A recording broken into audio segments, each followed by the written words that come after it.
implement a lot of policy and procedures that we as Black and brown people need when it comes to police accountability, like police brutality, police profiling, immigration reform, prison reform, reintegration programs.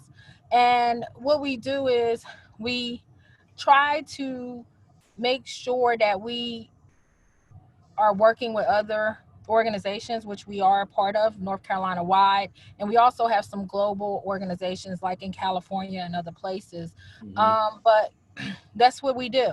And it's all free, of course. We're all activists and we just work on mainly the policy and procedures because we cannot change the criminal justice system unless we understand the policy and the procedures of it. Right. That's good stuff. That's good stuff. And some of the things that we're going to discuss today, I want to know some of the frustrations about that activists go through. Let's just word it that way, right? Because I understand that you guys, you put yourselves on the front line to, fight for justice, fight for freedom. We see a lot of injustice take place between our communities and those that are getting paid to protect and serve our community, right? Talking about the cops. And I feel like, I see and I watch, and sometimes I don't say anything, and I feel that this platform is going to be a good opportunity to really be able to express a lot of deep-rooted issues that we really don't talk about.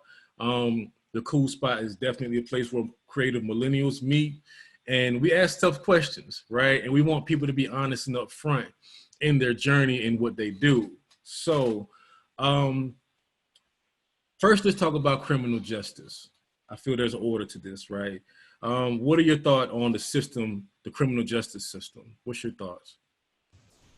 Well, coming from being Black, well, I'm mixed race, by the way, but coming from that perspective, I just feel that the criminal justice system is not made for Black and brown people. I also feel like the criminal justice system needs to actually acknowledge constitutional rights by law, because they do not, which we were never written in the constitutional right, by the way, as Blacks. Okay. But I just feel that with constitutional law, there's a lot of things that the police cannot do and would not be able to get away with. So when it comes to the criminal justice system and you ask that question, what do I think? I just think the criminal justice system was not made for Black or brown people. And I don't think after all these years that it will be made for Black and brown people. So at the end of the day, it does not work for us and it won't work for us. Okay. That's good. That's good. That's good. So, I think I've come across some information dealing with being able to protect yourself. And I believe it's called I believe it's the Red Flags Act. I believe, if I'm not mistaken, I believe there's like 15 states in our nation that have actually implemented that, where you can protect yourself from police, but there's under strict stipulations, right? I think it's if they come into your home and they pose themselves as a threat, you actually have, by law, you can defend yourself. So if it takes shooting a cop because they're in your home and you feel threatened, then by law you're able to do that. But I just find it interesting that a lot of no other states, only 15 states have adopted this, and I just think it's kind of odd, being that you did say that we don't fit into the Constitution like that, and so what is it that we feel like we need to know dealing with preparing for this phase that we're in, because we know that we don't fit into the Constitution.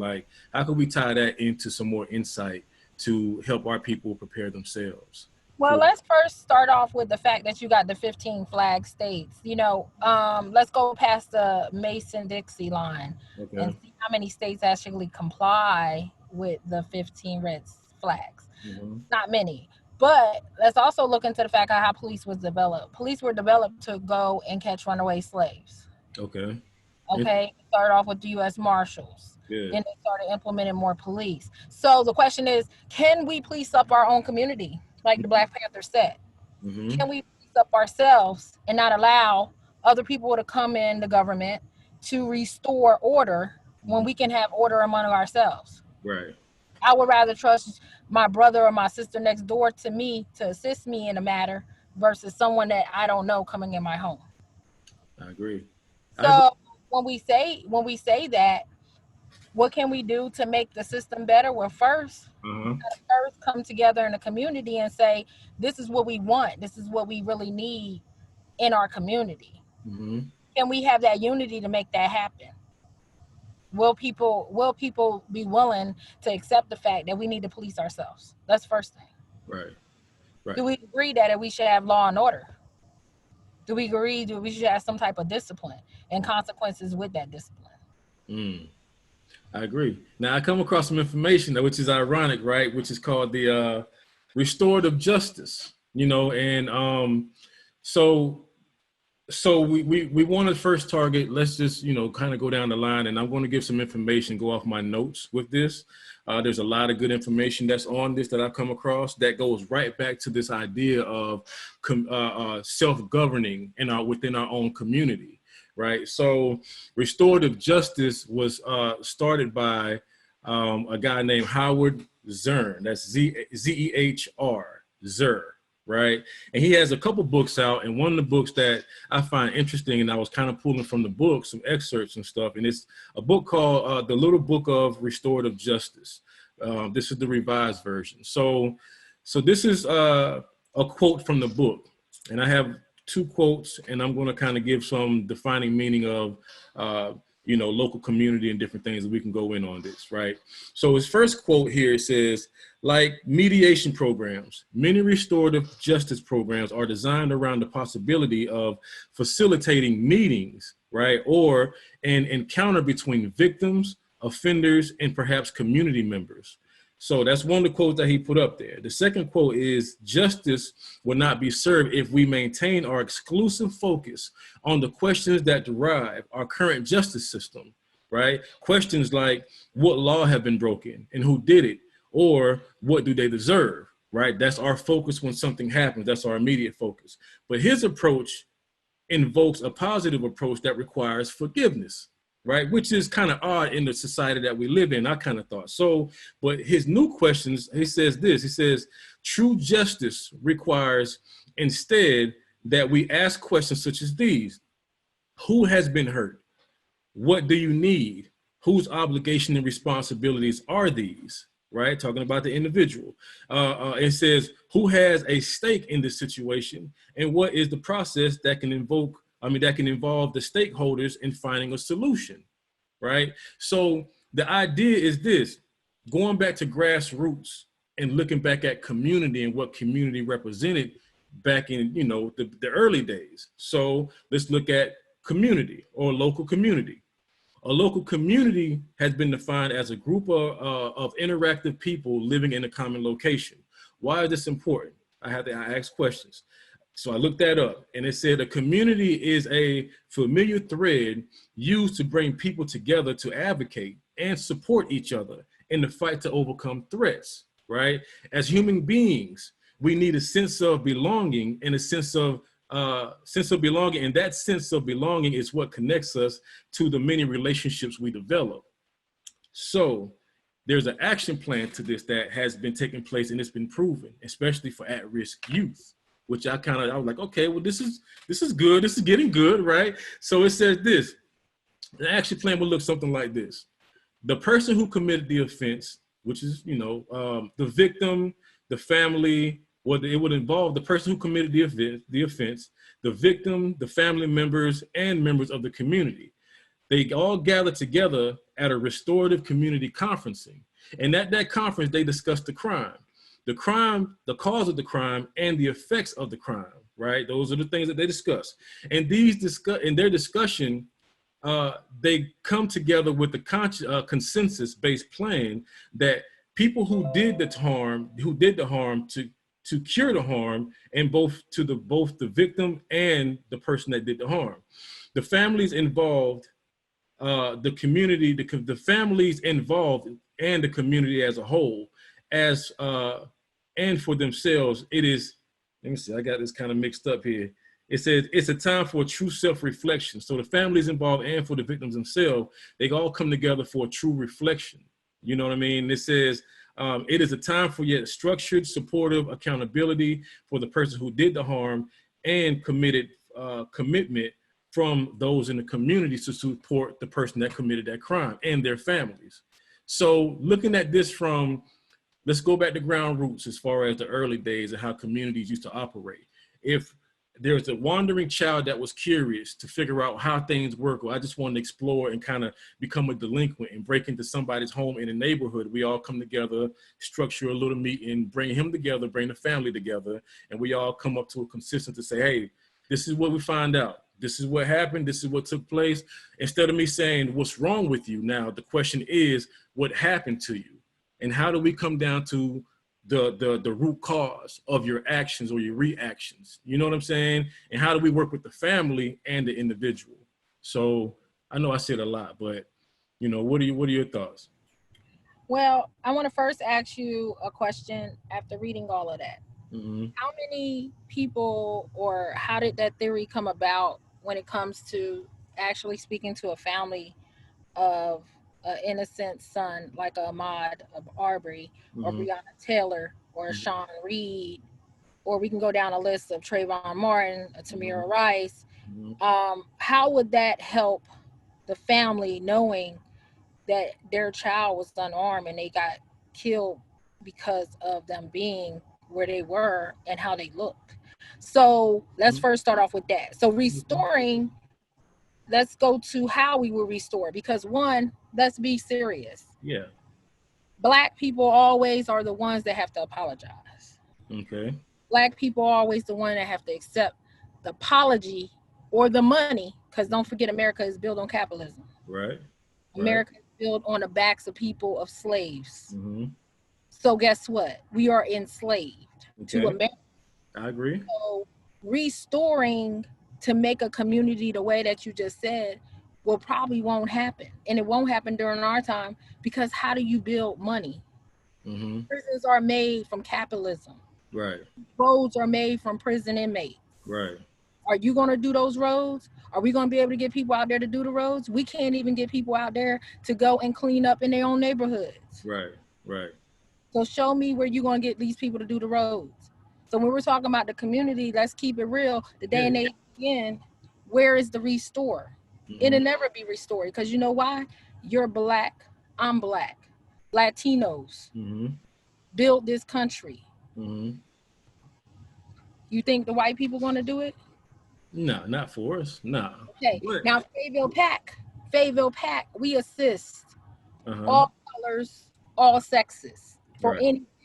So we don't discriminate.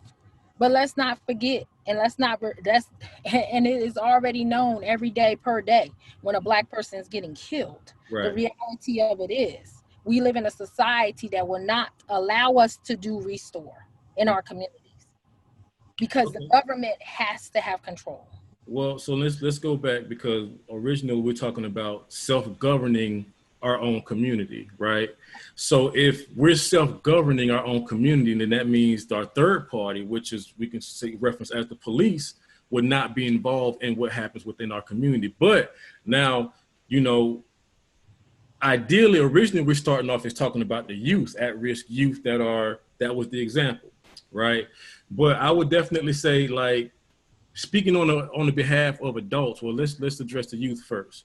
So let's just say, if, again, the example was, if the youth are wandering, right, instead of, and they break into somebody's stuff, instead of calling the cops, we all come together and govern that within our community, right?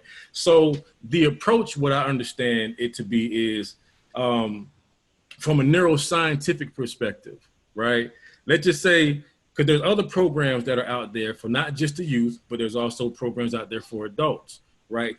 That helps reduce the recidivism rate, and also to restore those that have been incarcerated, right? So my idea is this, just based off the research that I come across, it makes sense to me.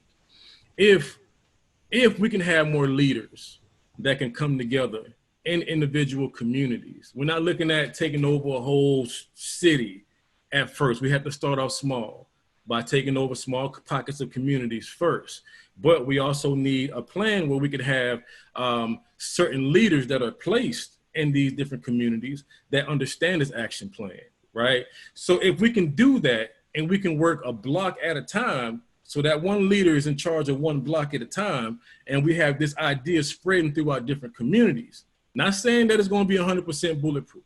That's not my claim, but I can definitely see this being something that's beneficial. This is talking about dealing with the at-risk youth first, right? So from the at-risk youth, my idea of what a criminal is a criminal to me is just somebody that's a misguided person that's searching for their voice. So identity is the issue, right? And if identity is the issue, then we have to go back and face what the parents know and what the parents are passing down to that child.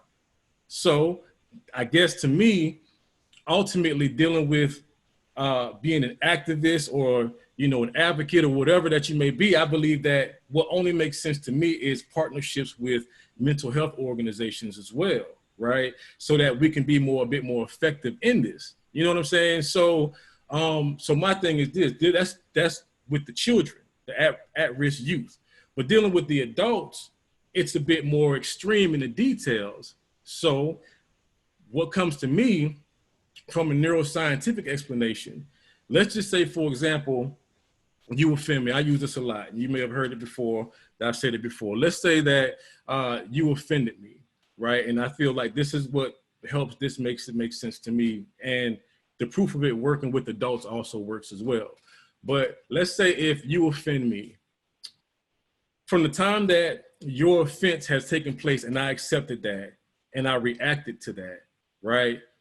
From that time, from the interaction between you to me, it's called a refractory period, right? So in the confines of the refractory period, I've gone from me being a regular person to now being in the mood. So you check with me a couple of days later, like, yo, what's up? You good? Like, nah, I'm not, because I'm in the mood. You know what I'm saying? So from the mood, you check with me about 6 months to a year later. Hey, you good? No, I'm not. Okay, now from that point, it's called temperament. So from the refractory period, from me being okay to being normal, to the temperate time of temperament, from me, from the mood, which is my emotions, me dealing with my emotions, to temperament a few months down the line, which is me learning how to suppress and learn how to cope.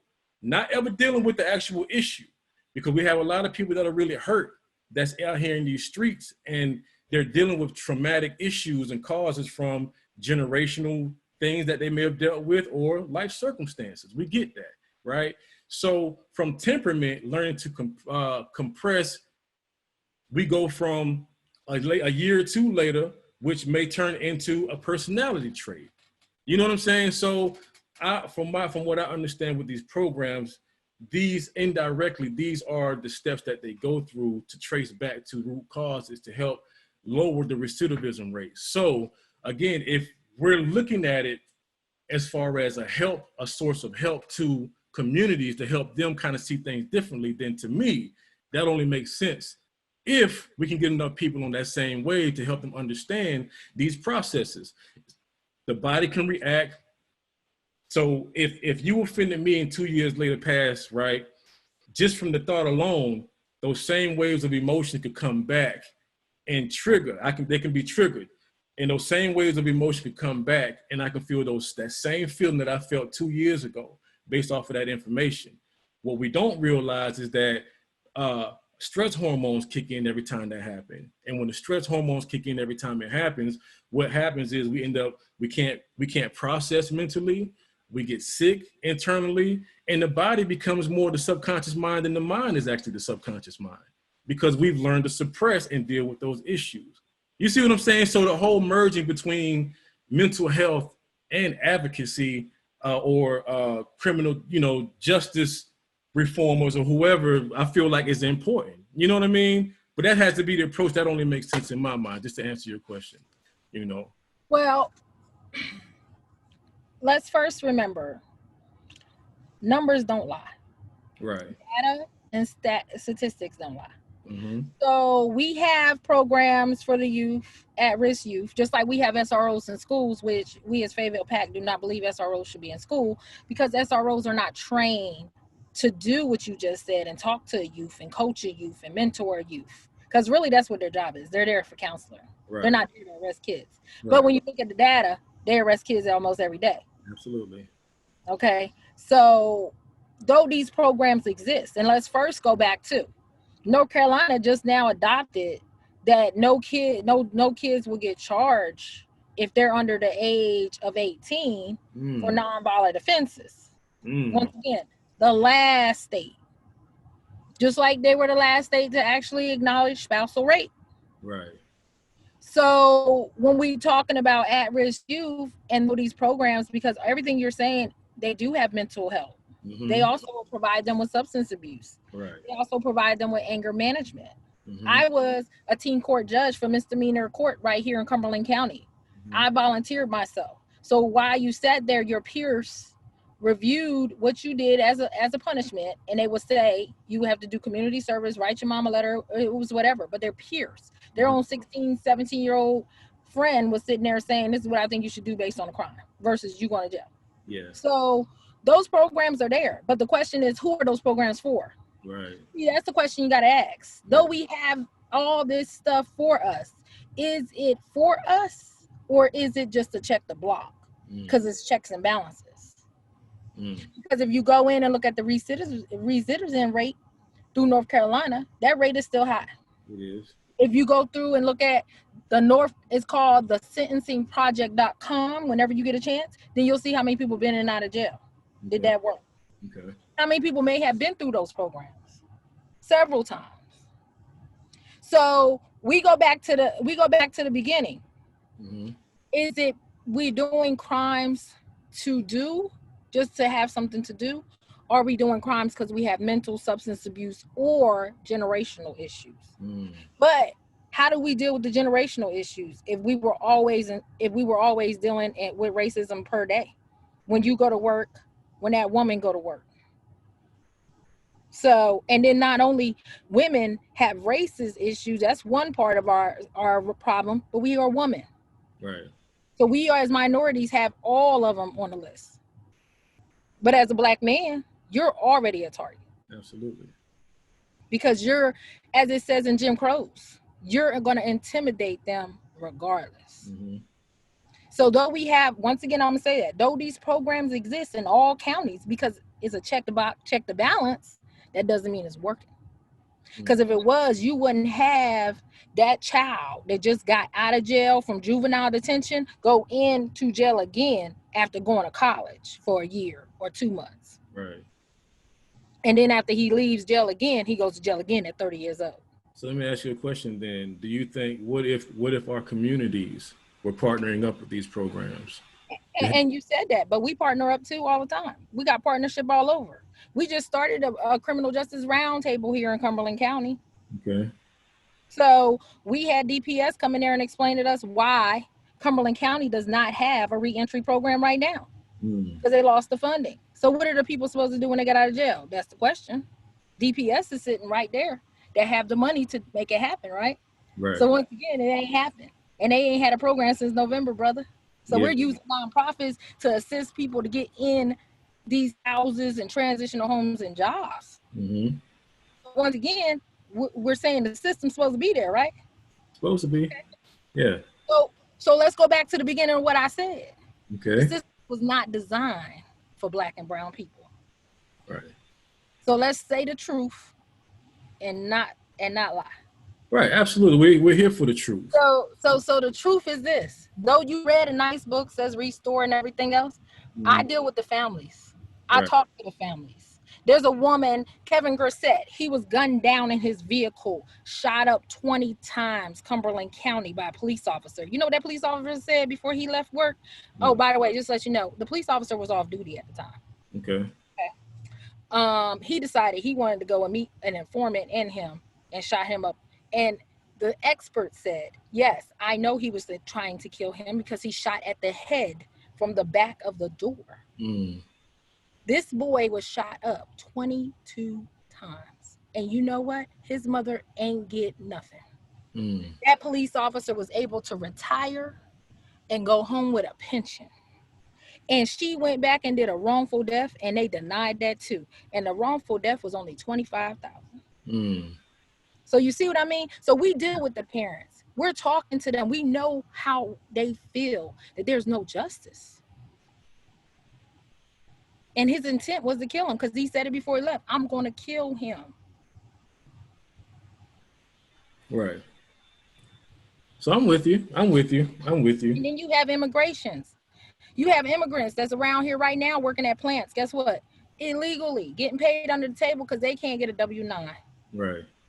But guess what? They treat it like they work the more hours than the other person. Mm-hmm. They have no insurance. Yeah. But they working. Right.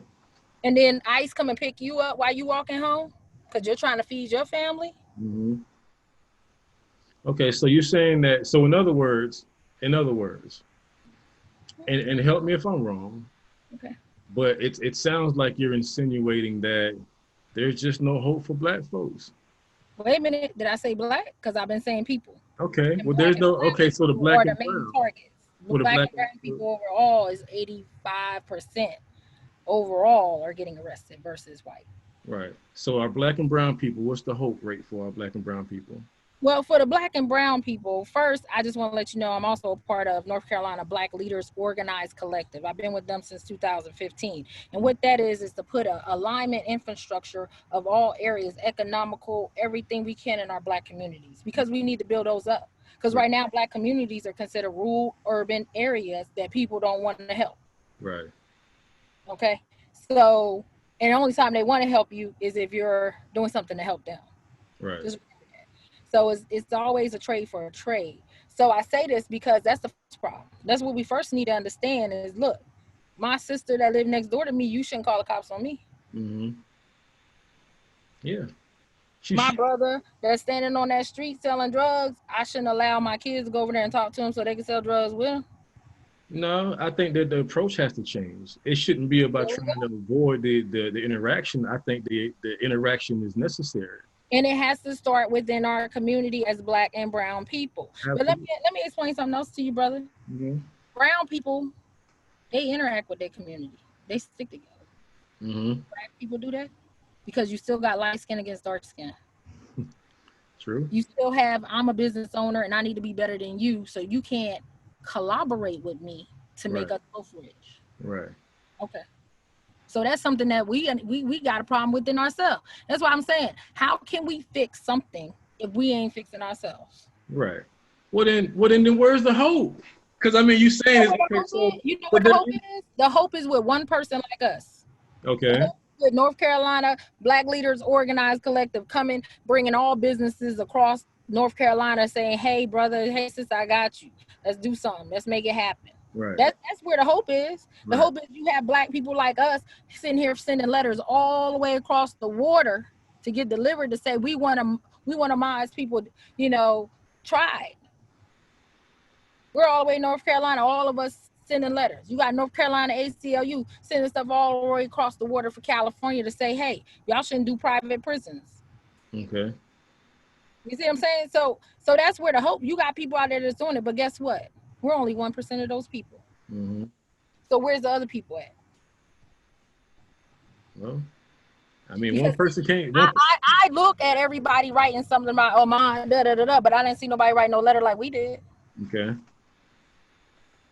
So what was different about saying, this black world, Black community, all that on Facebook, and I don't comment because guess what? What are you doing? Right. Besides writing something. Right. Once again, you gotta look in yourself and say, hey, how am I fixing or helping fix my community?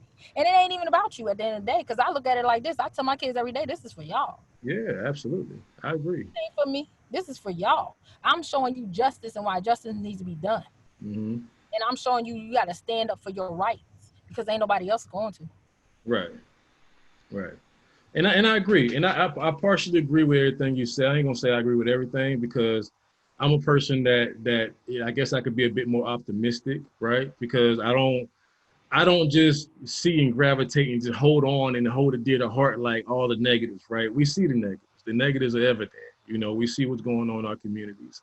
But I definitely believe that there's a higher percentage of hope than what you're saying right here. You know what I'm saying? Because it's I think that there's some good information, great programs, even with what you guys are doing. And I commend you for doing what you do.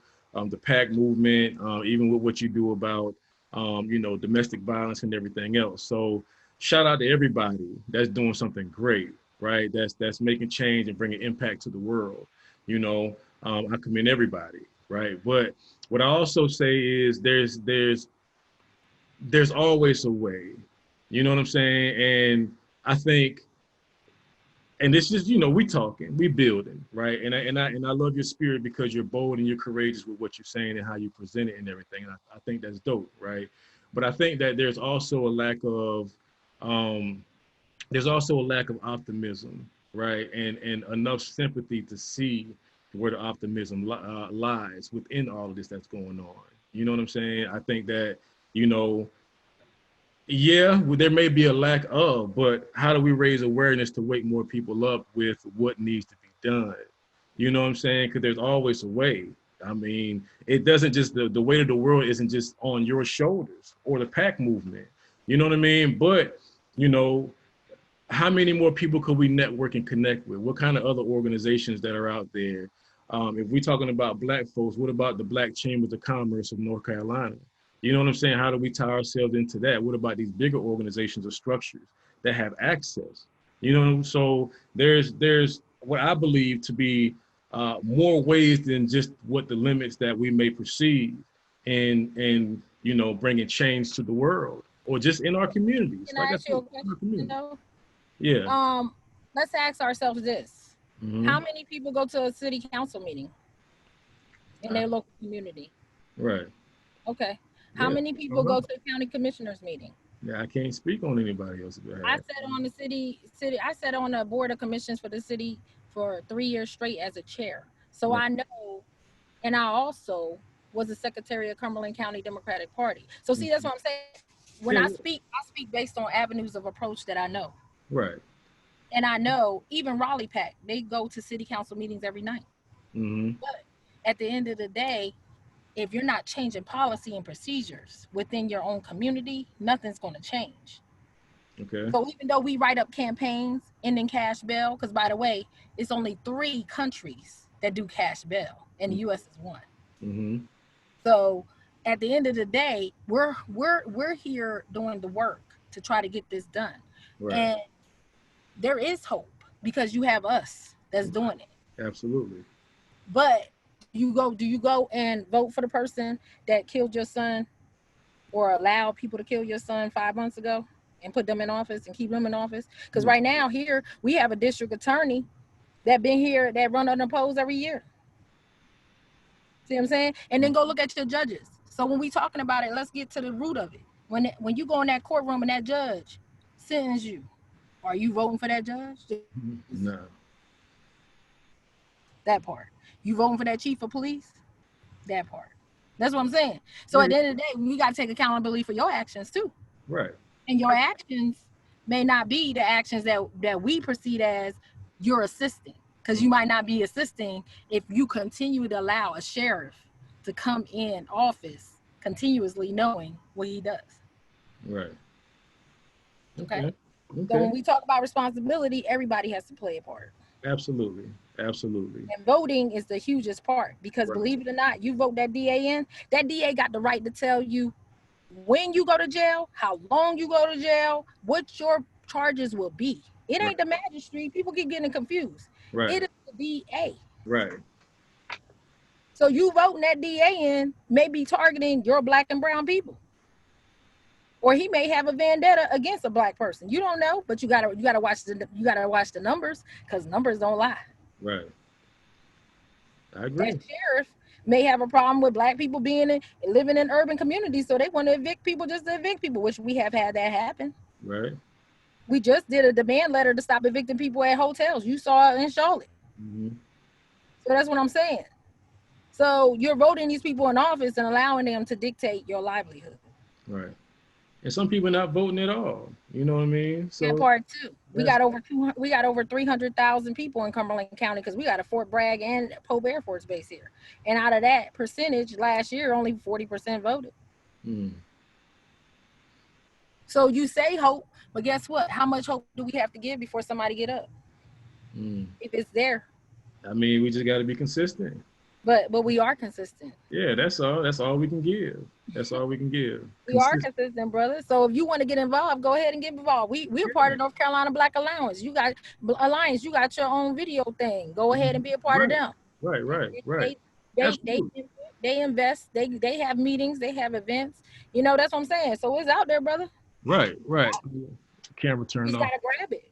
Yeah, and that's part of the reason why I like these kind of conversations, because I feel like, you know, I'm not the type of person to just talk about something, you know what I mean, or especially a real critical issue like what we're talking about now, and not put any kind of action plans behind it. You know what I'm saying? So that's part of the plan, you know. But the forecast, what's to come, and especially with you being somebody that's been doing it for so long, hey, you know, fill me in on what to expect. You know what I'm saying? But what I just can't fully agree on is just the you know, the whole lack of hope piece. You know what I'm saying? Because I'm coming in like, yo, I don't lack hope. That's why I do what I do till 5 o'clock in the morning. Absolutely. I got plenty of hope. Yeah. I'm saying that as general, when you look across the board, how many people are doing the work to help? You know, my Alyssa is the only one that I'm going to say that helped build that urban development area in Raleigh as an activist. But you had all those people get kicked out. You had HUD come in and everything. She's the only one that advocated, and that's over 300 people that live in that area. Right. Kids dying because of the conditions, living conditions, and everything. But I'm just making a point. She's the only one that went and advocated. Right. That's a good point. But guess what? They was able to go back in their home. Right. But the point of it is, she was the only one to advocate. Right. So what I'm saying is, I'm not saying that everything, the weight's on my shoulder, I chose this. Yeah, I chose this. You know why I chose this? Because I used to be in the Army, and I fought wars in places that people won't go. And I saw things that people probably would never see in their life. Kids getting sold for rice, kids getting killed for rice. I've seen it all. So when you come back to your own homeland and you like, you know what? And you looking at your kids in the face, I better keep fighting. I better keep fighting, even though I don't have that gun in my hand. Guess what? I still gotta keep fighting. So my kids won't live like that. Right. Kids living on the floor, no running water, no school, because if they go to school, they die. I watched a whole bus of kids get blown up, brother. So trust me, I know what I'm talking about. But I also know that those people that was there didn't deserve it, but I know they had hope because they prayed every day. Right. They asked us for help every day. Right. Yeah. I'm with you. So one of the things that I wanted to question you on, throw the question in the air with is, you know, the frustration that comes behind this. And obviously we're expressing our frustrations now, right? And but the advocacy part of it, like, let's just say, for example, you had the guy, what's his name? Dreshawn Reed, the guy that was on a high-speed chase with the cop and jumped out of it. John Reed. He was in it. John Reed. Okay, yeah. So what are your thoughts on his situation? Well, let's first start off with the fact of, as police brutality activists, we care less. You can have a conviction. You could have killed several people, you know, and went to jail several times. At the end of the day, the policy and procedures are what? What are you supposed to follow as law enforcement? Well, not use excessive force. Right. Okay, so in that situation, regardless if he was high speeding, if he held somebody hostage, did you follow your own procedures that you implemented? You know, you got to hold them accountable for too. They wrote it. They said, this is what we're going to do, and this is what you can't do. So guess what? You should follow your own procedures. Even in the United States Army, when you put your head up, your hand up, saying, I will acknowledge the oath of office, and whoever tells me to command me of anything they tell me to do, and you got to do it, it's the same thing. So that's the question. Did they follow procedures? No, they used excessive force. They tased them first, but why we had to shoot them so many times? Right. That's where the brutality comes in. That's where that word comes, police brutality. Right. Okay. Excessive force is excessive force. They're supposed to be the like-sounded and minded people. So when they come up on a situation, because we don't know. Sean Reed could have had a mental problem. He was a veteran. Okay. You see what I'm saying? Mm-hmm. So we're supposed, but if I come up as a situation as police, am I able to handle a mental health person? Let's use Timothy Smith, and you can go look this up. Fayetteville P.A.C.T, we had this issue here in Cumberland County.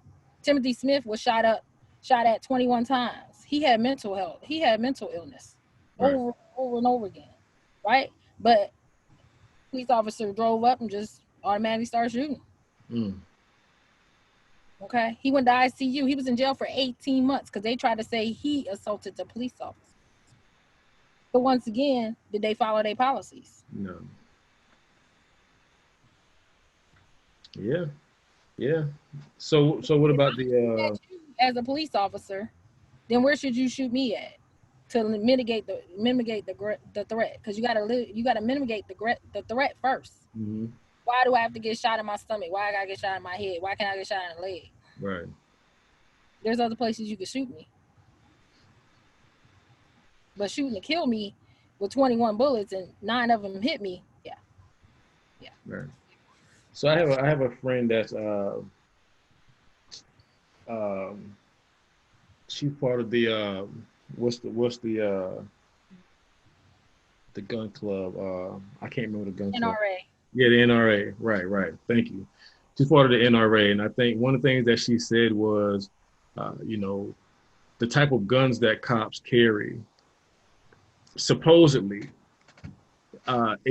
they're not designed to kill you unless it's multiple shots. You know what I'm saying? 1 or 2 shots, it doesn't matter where it is, it shouldn't kill you, supposedly. Yep. Yeah. And then don't forget, because at Timothy Smith's house, they actually had M4s. That part too. See, and there's another thing that I want you to know too. Police officers actually go over to Israel and get trained on tear gas. You know that, and we pay for that. Didn't know that. So that's how they learn how to use tear gas. Now, if you go back and look at Israel, they just throw it in the crowd, no type of way, all that. They don't care. That's what we do here. So we're teaching, they're getting taught in Israel how to throw tear gas on people. Right. Yeah. Wow. We're paying for that bill for them to go over there, by the way, to that country. Yeah. I'm sure. But they don't know how to use it though. That's my thing. Just like you just said, we got weapons. They got weapons, but do they know how to use it? Are they properly trained? Because I'm gonna tell you, 6 weeks of training ain't gonna certify you as a police officer to me. I agree. I totally agree. So what about the Ahmaud Arbery case, right? Because they were talking. Yeah, I mean, at the end of the day, I mean, it's a racist issue, and we're still dealing with racism. I mean, we got this thing right here in Cumberland County where people are upset because they're trying to rebuild a Civil War reconstruction museum, $82 billion. But yeah, we got homeless people. So we go back to the white supremacists. They exist. They're there. They're not going to go anywhere because we're 400 years later. Right. So at the end of the day, I reach out to their families. I mean, I talk to their mother on the phone. I mean, it's hard. I mean, I could literally not sleep all day and all night because you got to understand when you hear that mother that didn't know that her son was going to die in the street and then left like a dog in the street, which is the part that the media always want to change. I mean, he was left there for 30 minutes. Just like Timothy Smith here in Cumberland County. They let him lay there in his own blood for 45 minutes before the ambulance came down there. So that's what I'm saying. Yeah. But the media won't put that out. They want to say that they arrived on the scene. No, 30 minutes later. Right. And her son just died there like a dog. Everybody standing around her son. Even the people that killed him, they were still standing there. Right. Walking around the scene, the whole police case in the scene, just walking in and out. Not caring, walking over his body. And we got video of that with Timothy Smith that we had put on the media of them walking around when he was laying in there. Right. So guess what? If you go back to the concept, that goes back to the KKK when they used to kill black people. Yeah, but see, I know there was the big argument became with the whole Ahmaud situation as far as him going inside of the home that was under construction, and was that lawful? Was that, say illegal? You know what I mean? Or against the law? I don't care. I know plenty of people that go to construction sites. Right. Oh, they just go in there to see how it's built. Like, oh, this is neat. Right. Right. And that's the thing. But that became the argument because I just from me reading up on that. Who argued that? The media. Go back to what Malcolm X said. We will never be viewed positive in the media ever. Right. But my point is, if there's been, so this is the argument. I'm not taking sides on the argument. This was the argument, right? So so the argument was that he walked into the house, in which was on camera. His mom identified that was him or whatnot. But they were saying that it was not lawful, but the situation popped off only because, according to the two guys, the father and the son, they were already previous break-ins in the community. So they took it upon themselves to say, well, hey, there's somebody in the house right there. I can't speak on their behalf whether they knew it was lawful or not, but they're saying, well, there's somebody in the house right there. We had these previous break-ins. Let's go ahead and become some vigilantes and try to, rectify this situation. You know what I'm saying? So if it's from that perspective, it's a thin line from saying that it's racist, or could we consider it racist, or could we just consider it just protecting and serving? I consider it racist because, one, let's make sure we get our facts straight. Okay. 3 days after he was on a construction site, they revealed there was never burglaries there or reported burglaries. Okay. That was a lie, right? Mm-hmm. Then you go back, their intent was, hey, we believe he looked like this, but there was never burglaries. Here, 911 call. I don't know what it's doing, right? It's familiar in the area. Hold on, you cutting out. Go back to the burglary part. We'll go back to the burglary. Well, what is he doing? No, you still cutting out a little bit. Okay, so the burglary part. There you go. There was they came back 2 days later and said there's no reports of burglary. Okay. Then there's a 911 call when he called in. You know that, right? So the 911 call, the guy is on there, the white guy, the dad, mm-hmm. is stating, yeah, this is black guy that's in the area. He looks familiar like a suspect. The 911 dispatcher kept saying, well, what is he doing? Oh, he's just running.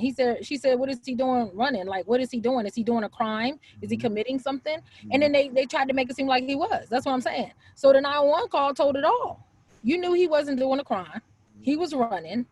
And then let's go to the fact they said self-defense mm-hmm. and a citizen's arrest. Mm-hmm. Right? So how was that a citizen's arrest if he was doing no crime? That's what it states. Right. No crime. Okay. Then let's also go back to the fact that Georgia does not acknowledge hate crimes unless the DOJ come in. Mm-hmm. That problem too. Yeah. We're talking about Georgia. Yeah. It's like going to Alabama saying they don't do hate crimes. Right. When we already had 4 people get killed 2 years ago in Georgia by police officers. One of them got choked out just as a traffic stop. Mm. And then go back to the history of the one that killed him, the dad. He was a police officer. He's a cop, right. And he used to arrest black people just because. See, all that's coming out now. That's what I mean. So at the end of the day, was he targeting black people? And is that racist? Yes, because if you target any race, targeting any race, mm-hmm. that's racist. Okay. Yeah, good point. So at this point, right? So we went over a lot, and I always try to leave on a positive note. I always try to leave on a note that's just like, okay, well, what are some action steps that we can take? What could we do differently? What do we need to know? Are there any books? Are there any advocates that are out there that you follow? Are there anybody, what are some sources that you can give? Well, for me personally, I have always loved Angela Davis. So Angela Davis, okay. Because I actually was able to meet her face to face. But there's a lot of nonprofit organizations around, like Save Our Sons, that's up there in Raleigh. Then you have North Carolina SPAN, which is the North Carolina Statewide Police Accountability Network. You have Social Coalition for Justice, which is pro bono lawyers that assist you to go to court and everything for having only marijuana charges, recurring marijuana charges, and they'll get you off on it, especially if you're of color.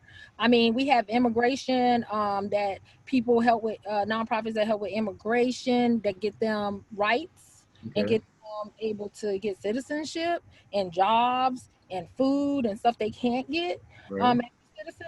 Then we also have organizations like Reps that's up there where you guys are once again. Down here we have Lock Nation Inc. We have Fayetteville Peacekeepers. We have Latino United. We also have other nonprofits, which is like in Georgia, Southerners on the Ground. They're the ones that help us deliver the letter for Ahmaud to the DA. Right. All the way from here. We have also National Bailout. We got Black Law and Live Matters movement, which right now we're working with them too to end cash bail here nationwide because California was able to end it, by the way. So we're trying to do that too. So we've been working on that campaign. We just finished the Black Mamas bailout for Mother's Day. We bailed out 7 mothers last year for free, and we're going to continue to bail out people due to virus. We got Father's Day bailout. We also had a juvenile bailout last year under Fayetteville P.A.C.T. But our campaigning is to actually have a citizen review board here in Cumberland County, which we has already been several times to the city council and a commission to say, hey, we need a citizen review board where the citizens can decide if the police did any misconduct and not allow the police to police themselves up. And that's across the board. Raleigh P.A.C.T.'s been working on one and everything. So we need that first. We need to have a citizen review board so we can decide as citizens, did that police do some type of misconduct? Right. We should not have the police tell us that they shouldn't get charged just because. I agree. I totally agree. The police should never police themselves up. Right. I totally agree. Never allow that as citizens because we pay them. They are our public servants. The judges, all of them are your public servants. You pay them for their services. Right. So we should demand the services as people that we want. And that's a positive note right there. There you go. And I take that. I take that.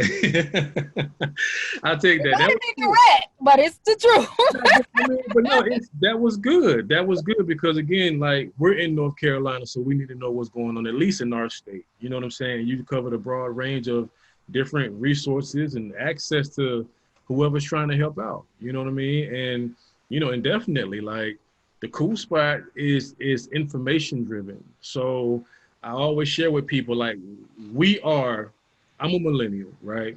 So we are what the elders were to us, right? I mean, we are what the elders were to us, to the next generation that's behind us. You know what I'm saying? So when it comes to the information, we have to be able to properly, disseminate this and let people know like, yo, this is the forecast. This is where we're headed. This is what we need to be focusing on. This is what we need to be doing. Like, this is the path right here. Follow us because we know better. You know what I'm saying? So, and it's also to inspire each other. So you gave a good wealth of information today, and I appreciate that. And again, I'm not trying to be harsh or demanding. No, you're good. Look, I'm open for that. We just feel like as an act and doing it for so long and dealing with the families, because when you deal with families, that's totally different than seeing stuff. Yeah. One-on-one with that family, we have relationships with the families. We hold those relationships until we finish their case out. And then even after that, we check on them after the case, We got several cases here of trying to release people that's in jail. We got an exoneration right now trying to get someone out of jail that been there 17 years. Ain't crime, wasn't even close to the crime. But when you're dealing with the families, that's what gets you. Right. Because you owe it to them to finish out. That's good. And that's good. That's good. So yeah, I mean, we that was a lot. Hopefully it wasn't too much for everybody. And no, I don't look at you. I see the passion. You know what I'm saying? And that's why I don't flip out when people get passionate and energized while they speak. It's just like, yo, she got a lot of passion. That's dope. You know what I mean? And I love a great dialogue. So yeah, that's all it is. That's all it is. We mitigate between each other. You know what I mean? But no, this is great. What about some of your handles? I hate that we're not on the other app because we would have had your handles and everything kind of flowing across. You can always go on www.fayettevillepacc.org, and then we're also on Facebook and Instagram.